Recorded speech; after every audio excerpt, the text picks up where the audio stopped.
జన్మాష్టమి శుభాకాంక్షలు.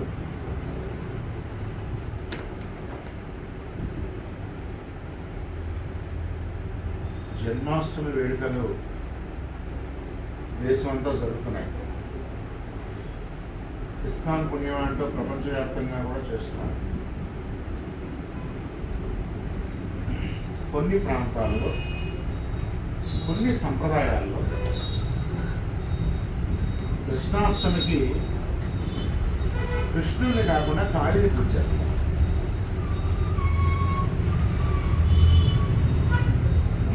ఎందుకని అలా? దీన్ని కాళికాష్టమి అని కూడా అంటారు. తంత్రశాస్త్ర గ్రంథాల్లో కాళీ స్వరూపాన్ని గురించి వర్ణిస్తూ కొన్ని మాటలు చెప్పారు. శ్రీకృష్ణ శ్యామలాదేవి, శ్రీరామో లలితాంబిక. రాముడు లలితా స్వరూపం అయితే కృష్ణుడు శ్యామలా స్వరూపం. జగన్మోహన వశీకరణం, జగన్మోహన వశీకరణం జగత్తంతటిని శిశుర్వేత్తి పశుర్వేత్తి వేత్తి గానరసం పనికి. శిశువులు, పశువులు, పాములు, చెట్లు, పొట్లు, కొండలు కూడా కరిగిపోయేవి ఆయన వేడుగాను. అలాంటి జగన్మోహన సౌందర్య రాశి అయినటువంటి కృష్ణ పరమాత్మ శ్యామలాదేవి శక్తితో పుట్టాడు, ఆది శక్తితో అవతరించాడు అని చెప్పి తంత్ర గ్రంథాలు చెప్తున్నాయి. ఈనాడు విశేషంగా కృష్ణాష్టమి నాడు చండీ హోమం అనేది చాలా అద్భుతమైన ప్రక్రియ. ప్రతి నెల చండీ హోమం చేస్తాం. ప్రతి కృష్ణ బహుళ అష్టమికి చండీ హోమం జరుగుతుంది. ఇక్కడ చాలా చక్కగా శాస్త్రీయంగా సశాస్త్రీయంగా ఒక క్రమ పద్ధతిలో అమ్మవారికి అత్యంత ప్రీతికరమైనటువంటి శక్తివంతమైనటువంటి ద్రవ్యాలతో, ప్రాణశక్తి అపారంగా ఉండేటువంటి ద్రవ్యాలతో ఋత్వికులు హవనం చేస్తారు. చండీ సప్తశక్తితో హవనం జరుగుతుంది. లోపల వచ్చి కూర్చుంటారు. లోపల వచ్చి కూర్చోండి. ఎంతసేపు నిలబడతారు? చాలాసేపు నిలబడతారు. చండీ సప్తశక్తితో చక్కగా హవనం చేస్తారు. ఈ ప్రక్రియని కొన్ని ప్రత్యేకమైన రోజుల్లో, ప్రత్యేకమైన దినాల్లో, బహుళాష్టమిలో కూడా కొన్ని విశేషమైన ఉన్నాయి. ఆశ్వయుజ బహుళాష్టమి, కాళికాష్టమి, శ్రావణ బహుళాష్టమి, ఇలా కొన్ని ప్రత్యేకమైన అష్టములు ఉన్నాయి. ఈ అష్టముల్లో అమ్మవారిని ఉపాసించడం అనేది చాలా శక్తివంతమైన ప్రక్రియ. శక్తిని నింపుకోవడం, రీఛార్జ్ చేసుకోవడం బ్యాటరీ. మనం ఆ శక్తిని పొందగలుగుతాం ఈ హోమ ప్రక్రియ ద్వారా. అలాగే ఈ రోజున చాలా ప్రాంతాల్లో శైవ వైష్ణవ శాక్తేయ ఎలాంటి భేదాలు లేకుండా జగద్గురువుగా అందరూ అంగీకరించేవాడు శ్రీకృష్ణ పరమాత్మ. అందరూ అంగీకరిస్తారు. శైవుడైనా అంగీకరిస్తాడు, శాక్తేయమైనా అంగీకరిస్తారు, గణామిచ్చమైనా అంగీకరిస్తారు. ఎవరైనా అంగీకరించే జగద్గురు శ్రీకృష్ణ పరమాత్మ. ఆ కృష్ణ పరమాత్మ యొక్క అష్టమి తిథిని, జన్మాష్టమిని జరుపుకోవడం అనేది చాలా అద్భుతమైన, ఆనందదాయకమైనటువంటి విషయం. అలాగే కృష్ణుడు భూమి మీద అవతరించినప్పుడు రకరకాల సిద్ధాంతాలు ఉన్నాయి. విష్ణు స్వరూపుడు, వైకుంఠవాసుడైన విష్ణువు కృష్ణుడుగా జన్మించాడని వైష్ణవ గ్రంథాలు చెప్తుంటే, కొన్ని ప్రత్యేకమైన వైష్ణవ గ్రంథాలు, వైష్ణవ తాంత్రిక సాధనలు చేసేవాళ్ళు ఏం చెప్తారంటే, కృష్ణుడి శరీరంలో ముగ్గురున్నారు. ఒకడు వైకుంఠనాథుడైన విష్ణువు, రెండు నరనారాయణులలో నారాయణుడు, మూడు వీళ్ళందరినీ మించిన గోలోకనాథుడైన కృష్ణుడు. ముగ్గురున్నారు ఆయన శరీరంలో. ఒక్కొక్క దశలో ఒక్కొక్కడు ప్రకటన అవుతూ వచ్చారు. సుమారుగా 9 సంవత్సరాల వయసు వచ్చే వరకు ఆ గోలోకనాథుడైన కృష్ణుడు ఈ కృష్ణ శరీరంలో ఉన్నాడు. ఎప్పుడైతే కృష్ణుడు బృందావనం వదిలి కంస చాణూరాది రాక్షసులను చంపడానికి బయటకు వచ్చాడో, మరుక్షణం ఆ గోలోకనాథుడైన కృష్ణుడు అక్కడ ఉండిపోయాడు. నారాయణ విష్ణువు స్వరూపుడైన కృష్ణుడు బయటకు వచ్చాడు. అదొక అత్యంత రహస్యమైన, ఒక అద్భుతమైనటువంటి విజ్ఞానంతో కూడినటువంటి ఒక అవతరణ గాథ. ఈ 9 ఏళ్ల వయసులో ఆయన శరీరంలో నుంచి బయటకు వచ్చినటువంటి గోలోకనాథుడైన కృష్ణుడు అక్కడ ఉండిపోయాడు బృందావనంలో. ఆయన రాధాదేవికి ప్రమాణం చేశాడు, బృందావనం పరిత్యజ్య పాదమేకం నగచ్చతి, బృందావనం దాటి అడుగు కూడా నేను బయట పెట్టను, ప్రామిస్ అని చెప్పాడు ఆవిడ. సర్వే సర్వత్రా వ్యాపించిన వాడు బృందావనం దాటి అడుగు పెట్టను అని ప్రమాణం చేశాడు ఆవిడతో. ఇప్పటికీ బృందావనంలో మీరు మనం బృందావనం వెళ్తే రాసలీల జరిగేటువంటి రాసమండలి ఉండేటువంటి స్థానంలో చాలా అద్భుతమైనటువంటి మహిమాన్వితమైనటువంటి సిద్ధశక్తులు ప్రకటనతో అవుతూ ఉంటాయి. మహిమలు సిద్ధ మహిమలు ప్రకటన అవుతూ ఉంటాయి. రాధాకృష్ణులు సిద్ధమైన ఆ రాధాకృష్ణుల దివ్య గాథల్ని స్మరిస్తూ సంవత్సరాల తరబడి ప్రేమ తపస్సు చేస్తూ రాధా ఉపాసన చేస్తూ గడిపేటువంటి మహానుభావులైన వ్యక్తులు అక్కడ మనకు ఎందరో సాక్షాత్కరిస్తారు. ప్రేమ భావన అంటే చతుర్విధ పురుషార్థాలు మనిషికి ఋషులు పెట్టినటువంటి ఆబ్లిగేషన్, అది ఖచ్చితంగా సాధించి తీరవలసింది. ధర్మ అర్థ కామ మోక్ష, ఈ 4ని మించిన పరమ పురుషార్థమైనది ఒకటి ఉన్నది. ఆ 5వ పురుషార్థం ప్రేమ అని చెప్తారు బృందావన యోగులు. ప్రేమ అనగానే మనం సాధారణంగా భావించే సినిమాల్లో చూపించే ప్రేమ కాదు. అంటే పాంచభౌతిక దేహానికి అతీతమైన ఆత్మబంధం ప్రేమ. పాంచభౌతిక దేహానికి అతీతంగా ఉండేటువంటి ఆత్మ ఏదైతే ఉందో దానిని ప్రేమించడం, సర్వేశ్వరుడైన కృష్ణుణ్ణి ఆరాధించడం, సర్వేశ్వరి అయిన రాధని ఆరాధించడం, ఆ కృష్ణ ప్రేమలో రాధా ప్రేమలో తన్మయులైపోవడం, జీవితాన్ని మధురంగా మార్చుకుని మాధుర్యంగా మనం పంచదారగా మారిపోవడం. మిగతా సాధనలో ఎలా ఉంటుందంటే పంచదార తింటూ ఉంటాం, రాధాకృష్ణ ఉపాసనలో ఎలా ఉంటుందంటే మనమే పంచదారగా మారిపోతాం. ఈ ఉపమానం అర్థమయ్యే ఉంటుంది. మిగతా ఉపాసనల్లో శక్తిని పొందుతాం, మహిమలు ప్రకటితమవుతాయి, సిద్ధశక్తులు సంపాదిస్తాం, అసాధ్యమైన విషయాలు చేయగలుగుతాం, ప్రకృతిని వశం చేసుకోగలుగుతాం, చచ్చిపోయినట్టు బతికించగలుగుతాం, అనేక పనులు చేయగలుగుతాం మనం తపస్సు ద్వారా. కానీ ప్రత్యేకంగా రాధాకృష్ణ ఉపాసనలో ఉన్న విశేషం ఏంటంటే మనమే దేవతగా మారిపోతాం, మనమే ఆ పరమపురుషుడైన కృష్ణుడిగా మారిపోతాం, మనమే ఆ పరమేశ్వరి అయిన రాధగా మారిపోతాం. అక్కడ ఉపాసన చాలా విచిత్రంగా ఉండదండి. కృష్ణాష్టమి నాడు కృష్ణుడి గురించి చెప్పుకుంటారు అందరూ, కానీ ఆయనకి బాగా ఇష్టమైన విషయం ఏంటో తెలుసా? రాధాదేవి గురించి చెప్పడం. రాధాదేవి గురించి ఎక్కడైతే చర్చ జరుగుతుందో, రాధాదేవి గురించి ఎక్కడైతే స్మరణ చేస్తారో అక్కడ ఆనందంతో పిల్లవాళ్ళగా దొల్లేస్తాడంట కృష్ణుడు. ఆవిడ కొంగు పుచ్చుకుని వదలడట. ఆ బృందావన సంప్రదాయంలో కథలు గాథలు వింటుంటారంటే కళ్ళకు నీళ్ళు వచ్చేస్తే మనం పరవశించిపోతాం అనమాట. అంత మధురంగా ఉంటాయి. ఆ రాధాకృష్ణుల యొక్క లీలల గురించి వర్ణన ఉంటుంది, చాలా అద్భుతంగా ఉంటుంది. మనకి భాగవతంలో రాధాకృష్ణుల వివాహం జరిగినట్టుగా ఎక్కడ ఉండదు. రాధ అక్కడ ఉండిపోయింది, కృష్ణుడు వచ్చేసాడు, మధుర వెళ్ళిపోయాడు, కంసుడితో యుద్ధం చేశాడు, ఆ ఉగ్ర కళిక ఏదైతే వంశం ఏదైతే ఉందో ఆ ఉగ్ర వంశానికి చెందినటువంటి కంసుడిని సంహారం చేశాడు. వాడి కొడుక్కి రాజ్యం అప్పచెప్పాడు, వాడి తండ్రికి రాజ్యం అప్పచెప్పాడు. ఆయన ఏదో ఇక రాజకార్యంలో నిమగ్నం అయిపోయాడు కృష్ణుడు. ఇంకా మళ్ళీ బృందావనం వచ్చినట్టుగా కనిపించింది మనకి భాగవతంలో. అని కొన్ని గ్రంథాలు పరిశీలిస్తే విష్ణు పురాణం, గర్గ సంహిత ఇలాంటి కొన్ని గ్రంథాలు పరిశీలిస్తే కృష్ణుడు అక్కడే ఉన్నాడు బృందావనంలో. రాధాదేవి గోలోక నాయిక అయిన రాధ కృష్ణుడి కోసం జన్మ తీసుకుంది.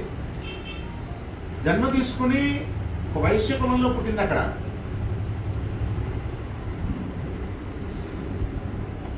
పెరుగుతోంది. 8 ఏళ్ళు వచ్చినాయి. కృష్ణుడిని ప్రేమించింది. 8 ఏళ్ళకి ప్రేమించడం ఏంటండి? మళ్ళీ చెప్తున్నాను, ప్రేమ అంటే సినిమాల్లో ప్రేమ కాదు. కృష్ణుడిని ఆరాధించింది, కృష్ణుడిని కలుసుకుంటూ ఉండేది. ఆయన ప్రామిస్ చేశాడు ఆవిడికి, నేను నిన్ను వదిలిపెట్టి వెళ్ళను. బృందావనం వదిలిపెట్టి వెళ్ళాల్సిన సమయం వచ్చింది. సమయం వచ్చినప్పుడు కృష్ణ శరీరం వెళ్ళింది మధుర. కృష్ణుడిలో ఉన్నటువంటి గోలోకనాథుడు అనే కృష్ణుడు అక్కడ ఉండిపోయాడు రాధాదేవి దగ్గర. భాగవతం ఏం చెప్తుందంటే, కృష్ణుడు వెళ్ళిపోయిన తర్వాత ఈవిడికి పెళ్లి చేయడానికి ప్రయత్నం చేశారు. ఈవిడ వివాహాన్ని తిరస్కరించి హిమాలయాలకు వెళ్ళిపోయింది. హిమాలయాల్లో 300 సంవత్సరాలు తపస్సు చేసింది, మళ్ళీ గోలోకానికి వెళ్ళిపోయింది అని చెప్తారు. ఇది ఒక క్రమ పద్ధతిలో చర్చిస్తూ వివరంగా మాట్లాడాల్సిన అంశం, 10 నిమిషాల్లో మాట్లాడే అంశం కాదు. అందువల్ల రాధాకృష్ణుల యొక్క స్మరణ చేస్తూ ఈ కృష్ణాష్టమి నాడు విశేషంగా జరుపుకోండి. రోజు కృష్ణాష్టమి అవ్వాలి. కృష్ణుడి జీవితం ఆదర్శం అవ్వాలి. కృష్ణుడి జీవితం అనగానే 16,000 మంది గోపికలు, అష్టమహిషుడు, సినిమాల్లో చూపించినట్టుగా అత్యంత విలాసవంతమైన జీవితం, 8 మంది భార్యలు, 16,000 మంది ప్రేయసులు, ఇలా ఊహిస్తాం. విలాసవంతమైన జీవితం కాదు కృష్ణుడిది. మీరు జాగ్రత్తగా గమనిస్తే కృష్ణుడు లాంటి జన్మ మనకు వద్దు అనుకుంటాం. అన్ని కష్టాలు ఉన్నాయి ఆయన జీవితంలో. అసలు పుట్టడమే అటెంప్ట్ మాట ఆయన మీద. పుట్టకముందే ఆయన తల్లి గర్భంలో ఉండగానే మేనమాగా చంపడానికి ప్రయత్నం చేశాడు. మొదటి అటెంప్ట్ మాట. ఇక్కడ అడ్వకేట్స్ కూడా ఉన్నారు కదా, సెక్షన్ అంటే గుర్తు చేసుకోండి. అది అయ్యింది. పాపం ఆయన బుట్టలో పెడుతున్న నదిని దాటిని తీసుకెళ్ళాడు. అక్కడి నుంచి రాక్షసులు వెంటపడ్డారు. పోతన దగ్గర నుంచి, గార్ధబాసుడి దగ్గర నుంచి, శకటాసుడి దగ్గర నుంచి ఎంతమంది రాక్షసులు, ఒకటి కాదు, ఇద్దరు కాదు. ఓళ్ల మీద పడ్డం, పసిపిల్లలందరినీ చంపడం రాక్షస జాతి యొక్క లక్షణం. మన విరోధులా చంపేయాలి, మనకు నచ్చలేదా చంపేయాలి. కృతయుగంలో రాక్షసులు ప్రత్యేకంగా ఉండేవాడు. త్రేతాయుగంలో కూడా రాక్షసులు ప్రత్యేకంగా ఉన్నారు. సంఖ్య తగ్గింది కానీ ప్రత్యేకంగా ఉన్నారు. వాడి కొమ్ములు ఉండేవి, కోరలు ఉండేవి, ఒడ్డు నిండా పెద్ద పెద్ద వెంట్రుకలు ఉండేవి, ఏకరాకృతిలో ఉండేవాడు. వాడు చూడంగానే గుర్తుపెట్టేట్టుకుండేవాడు రాక్షసుడు. ద్వాపర యుగానికి వచ్చేసరికి రాక్షసుడులాగా లేడు. మీరు జాగ్రత్తగా గమనించండి. కంసుడు మానవాకృతిలో ఉన్నాడు. మిగతా రాక్షసులు ఎవ్వరు కూడా, దుర్యోధనాలు ఎవ్వరు కూడా రాక్షసాకృతిలో లేరు, మానవాకృతిలోనే ఉన్నారు. కలియుగానికి వచ్చేసరికి ఇంకా పూర్తిగా మానవ స్వరూపంలో కనిపిస్తున్నారు. ఆకృతి మార్చుకున్నారు, పేర్లు మార్చుకున్నారు. రాక్షస జాతి లక్షణం మాత్రం మారటల్లా. ఇక్కడికి వచ్చేసరికి కలియుగంలో వచ్చేసరికి తెల్లటి బట్టలు వేసుకుంటాడు వాడు, శాంతి చెబుతూ ఉంటాడు వాడు, చేసేవన్నీ అకృత్యాలు. మన బంగ్లాదేశ్లో చూసాం కదా, అంతగా అదే కదా రాక్షసత్వం అంటే. పూర్వకాలంలో రాక్షసులు ఏం చేశారో మన బంగ్లాదేశ్లో అదే జరిగింది. హిందువుల పట్ల జరిగిన అకృత్యాలు, రాక్షసత్వం. ఈ రాక్షస సంహారార్థం కృష్ణుడు ఎంతమందిని చంపాడో. ఓని కంసుడు చంపాడు. ఏమన్నా కంసుడు రాజ్యం తీసుకుని రాజ్య పరిపాలన చేశాడా? చేయలే. జైల్లో తండ్రికి అప్పు చెప్పాడు కంసుడు తండ్రికి. పాండవులు ఎరగేసుకొచ్చాడు. పోనీ ఈయన పరిపాలించినటువంటి ద్వారకలో, ఈయన స్థాపించినటువంటి నగరంలో ఆయన ఏమన్నా రాజ్య పరిపాలన చేశాడా? చేయలా. బలరాముడు చేస్తుంటే పక్కన చేతులు కట్టుకుని ఉంచున్నాడు. పోనీ 18 అక్షౌహిణుల సైన్యం చదివిపోయేటట్టుగా మహాభారత యుద్ధం జరిపించాడు. ఒంటి చేతి మీద నడిపించాడు. పోనీ వాళ్ళ రాజ్యం ఎవరు తీసుకున్నాడా? కౌరవులు తెచ్చిపోగానే పాండవులకు అప్పచెప్పాడు. కృష్ణుడు ఏం ఇష్టపడ్డాడు? ఏం రాజ్యం చేశాడు? మీరు గమనించండి. 8 మంది అష్టమహిషుల్లో ఎవరిని కూడా కృష్ణుడు నేను ప్రేమిస్తున్నాను, నేను పెళ్లి చేసుకున్నానని చెప్పలా. వాళ్ళే వెంటాడి ఈయన వేధించి పెళ్లి చేసుకున్నారు. 16,000 మంది గోపికలు, వాళ్ళందరితో 16,000 మంది గోపికలతో రాసక్రీడ జరిపాడు. లేదా వాళ్ళందరితో ఎంజాయ్ చేశాడు. 16,000 మందికి 16,000 బిల్డింగులు కట్టించాడు. భాగవతం చెప్తోంది 16,000 భవనాలు కట్టించాడు. అదే సరదాగా జరిగిందా? కాదు. తప్పనిసరి పరిస్థితుల్లో వాళ్ళు కట్టుకున్నాడు. ఎందుకు కట్టుకున్నాడు తెలుసా? నరకాసురుడిని చంపుతాడు కదా రాక్షసుడిని దీపావళి నాడు. ఈ నరకాసురుడు కాళీ ఉపాసన, క్షుద్రోపాసన చేయడం కోసం ఈ రాజపుత్ర కన్యలను తీసుకొచ్చి వాళ్ళని పూజించి అనుభవించి బలిచ్చేవాడు. అలా తీసుకొచ్చాడు. 16,000 మంది స్టాఫ్ పెట్టాడు అక్కడ, రోజుకొకటి బలివ్వడానికి. ఈ లోపల కృష్ణుడు యుద్ధం చేశాడు. సత్యభామను పక్కన వెళ్ళాడు, కొడేవరు బాధేశాడు నరకాసురుడిని. నరకాసురుడిని కొట్టేసిన తర్వాత అస్సాం ప్రాగ్జ్యోతిషపురం, అస్సాం ప్రాంతంలో ఉండేవాడు వాడు నరకాసుడు. వాడిని కొట్టేసిన తర్వాత వాడి కొడుకు భగదత్తుడు అని ఉన్నాడు, వాడికి రాజ్యం అప్పచెప్పాడు. రాజ్యం అప్పచెప్పిన తర్వాత అక్కడ ఒక సోషల్ ప్రాబ్లం వచ్చింది. ఏంటా సోషల్ ప్రాబ్లం? వాడు తీసుకొచ్చిన 16,000 మంది రాజకన్యల్ని ఏం చేయాలి? రాచపుటక వేరే వాడింటో కొద్ది రోజుల పాటు ఉండొచ్చారు అంటే మరి పెళ్ళిళ్ళావో. ఆ 16,000 మంది నేరేశారు కృష్ణుడిని, ఆ సంగతి ఏంటో తేల్చమన్నారు. ఏం చేయాలి అర్థం కాదు ఆయన కృష్ణుడికి. చంపడం అయితే నరకాసుడు చంపేశాడు, రాక్షస సంహారం అయిపోయింది. తనేం ముట్టుకోవాలా, ఏ ప్రతిఫలాపేక్ష లేకుండా వాడి కొడుకు రాజ్యం అప్పచెప్పాడు. మరి బాగా రాజ్యం చేసుకో, ఋషుల జోలికి మునుల జోలికి వెళ్ళకు, యజ్ఞాగతి క్రతులు నాశనం చేయకు అని చెప్పాడు. ప్రజాస్వామ్య పద్ధతిలో పరిపాలించని చెప్పాడు. చెప్పిన తర్వాత కృష్ణుడు ఆ రాజ్యం వస్తుంటే ఈ 16,000 మంది నిలబెట్టారు కృష్ణుడు. మా పరిస్థితి ఏంటి? వాళ్ళందరికీ న్యాయం చేసావు, మా పరిస్థితి ఏంటి అని అడిగారు. ఏం చేయాలి అర్థం కాలే. వాళ్ళే ప్రపోజల్ ఏం పెట్టారంటే సరే మమ్మల్ని అందరినీ పెళ్లి చేసుకోవాలి. చచ్చినట్టు తప్పని పరిస్థితుల్లో 16,000 మంది గోపికల్ని కట్టుకుని తీసుకొచ్చాడు. అలా ఆయన ఎలాంటి వ్యక్తి? కృష్ణుడి గురించి వర్ణన ఒక కథ ఉంది. ఒకరోజు కృష్ణుడు గోపికలతో బృందావనంలో ఉన్నాడు. చీకటి పడింది, భయంకరమైన వర్షం. ఇది ఎక్కడదో కానీ తెలియదు కానీ కథ, పెద్దలు చెప్పిన కథ మీకు చెప్తున్నాను. కృష్ణతత్వాన్ని గురించి వర్ణించడం కోసం సమయం తీసుకున్నాను, క్లోజ్ చేసేస్తాను. భయంకరమైన వర్షం, తుఫాను, యమునా నది కొన్ని పరవళ్ళు తొక్కుతోంది. బృందావనంలో ఈయన ఉన్నాడు, గోపికలతో ఉన్నాడు. ఈయనకి ఒక దృష్టి అందింది, దివ్య దృష్టితో. యమునకి అవతల ఒడ్డున ఒక తపస్వి ఉన్నాడు, ఆయన ఆకలితో ఉన్నాడు. 3 రోజుల నుంచి వర్షం పడుతోంది. వర్షం ఆగితే యమున దారిస్తే వద్దామని కూర్చున్నాడు ఆయన. కృష్ణుడు చెప్పాడు ఈ గోపికలతో, ఆయన కోసం తెచ్చినటువంటి వెన్న, పాలు, పెరుగన్నం మూటలు ఇవన్నీ ఉన్నాయి. ఉంటే కృష్ణుడు చెప్పాడు ఏమనంటే, యమున అవతల ఒక తపస్వి ఉన్నాడు, ఆయన ఆకలితో ఉన్నాడు, ఆయనకి భోజనం, నాకు తీసుకొచ్చిన భోజనం ఆయనకి పెట్టండి, నా కడుపు నిండిపోతుందని చెప్పాడు. గోపికలు అడిగారు, ఎవరు స్వామి ఆయన అని అడిగారు. ఆయన్ని దూర్వాసుడు అంటారులే అని చెప్పాడు. ఈయన దూర్వాసుడు అనగానే మనకు అర్థమవుతుంది కదా, మహాకోపిష్టి, రుద్రాంశ సంభూతుడు. ఆయన కోపం వస్తే భస్మమే, ఎదుర్కొన్నా ఏదుంటే తగలబడిపోతుంది అంతే. అంటే అంత శక్తివంతుడు ఆయన. అమ్మో దూర్వాసుడు అన్నారు. ఆయన తపశక్తిని వినియోగించి రావచ్చు కదా అని అడిగారు. తపస్సు వృధా చేయరు, వాళ్ళ కోసం వాళ్ళు వాడుకోరు, ఆయన ఉన్నాడు, ఆకలితో ఉన్నాడు, మీరు వెళ్ళండి అన్నారు. కృష్ణ, యమున ప్రవహిస్తోంది, యమున ప్రవహిస్తోంది, ఇంత వరవడిలో మేము వెళ్తే కొట్టుకుపోతాం, ఒక రోజు ఆకు, ఒక పూట ఆకు, తెల్లారని అన్నాడు. కాదు కాదు, ఆయన ఆకలి తెచ్చాలి, కృష్ణ అని పిలుస్తున్నాడు ఆయన ఆకలి తెచ్చాలి, వెళ్ళండి ముందన్నాడు. యమునలో వెళ్ళగలమా అని అడిగారు. అప్పటిదాకా వాడితో సరసాలు ఆడుతున్నాడు ఆయన. కృష్ణుడు ఏమన్నాడంటే, యమున దగ్గరికి వెళ్ళండి, యముని ప్రార్థించండి, మమ్మల్ని పంపించిన శ్రీకృష్ణ పరమాత్మ అస్కలిత బ్రహ్మచారి అయితే మాకు దారివు అని అడగండి, దారిస్తే వెళ్ళండి అన్నాడు. యమున దగ్గరికి వెళ్ళారు గోపికలు. యమునా నదికి నమస్కరించారు. నమస్కరించి మమ్మల్ని పంపించిన కృష్ణుడు అస్కలిత బ్రహ్మచారి అయితే దారివమ్మ అన్నారు. యమున విడిపోయింది, దారించి ఆశ్చర్యపోయారు. వెళ్ళారు. ఆయన మహా ఉగ్రస్వరూపంతో ఉన్నాడు.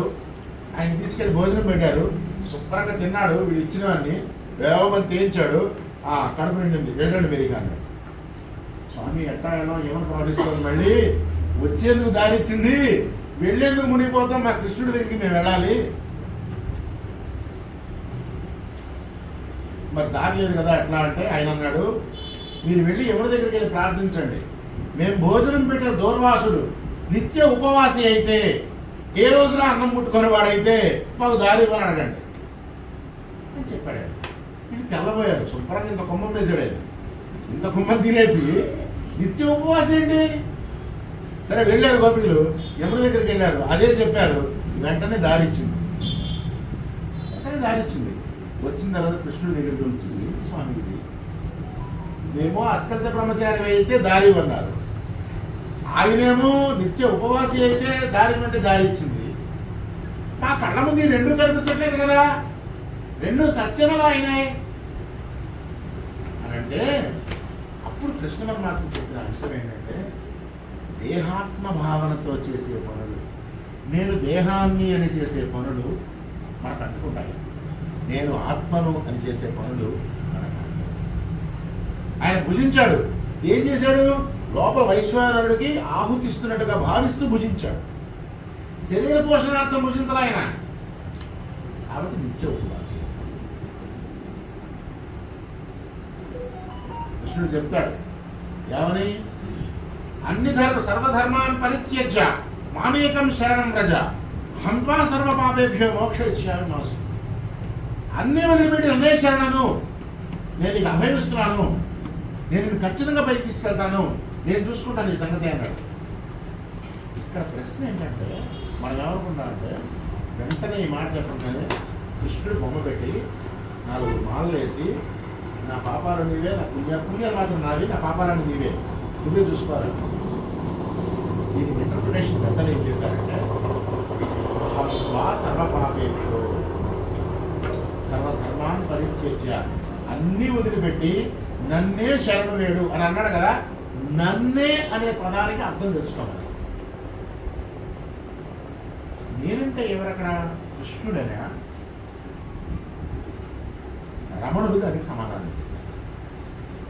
ఆత్మవిద్య అయినటువంటి అహం గురించి తెలుసుకోవడం నన్నే.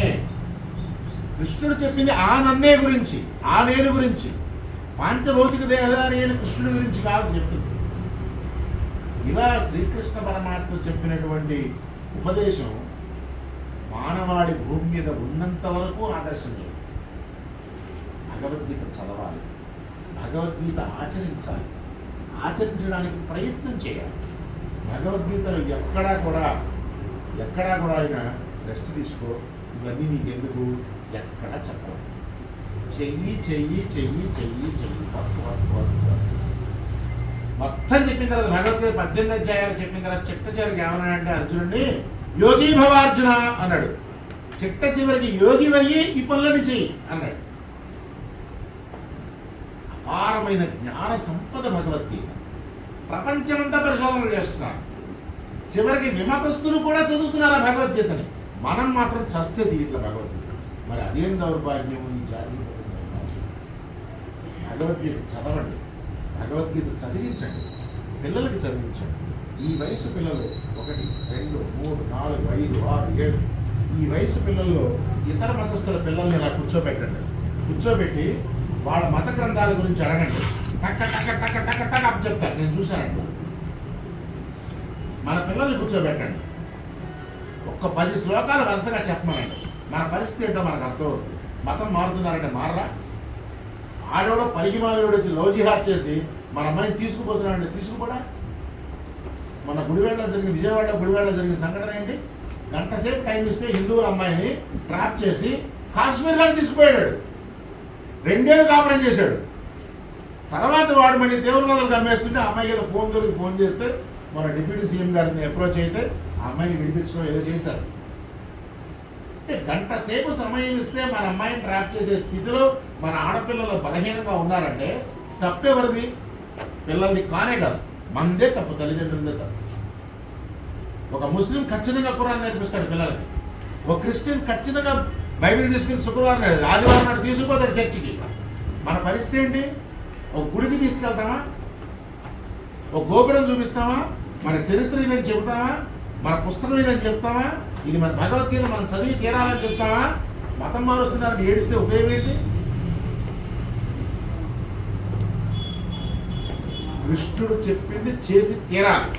ఆ రోజునే మనం నిలబడతాం. లేదంటే అందరం మారిపోవడమే. మేమందరం గడ్డాలు పెంచుకోవడమే, మీరందరూ బురకాలు వేసుకుంటారు. చేసేది ఏం లేదు. దానికి ప్రిపేర్గా ఉండాలి. బోల్ సద్గురుదేవ్ భగవానికి జై.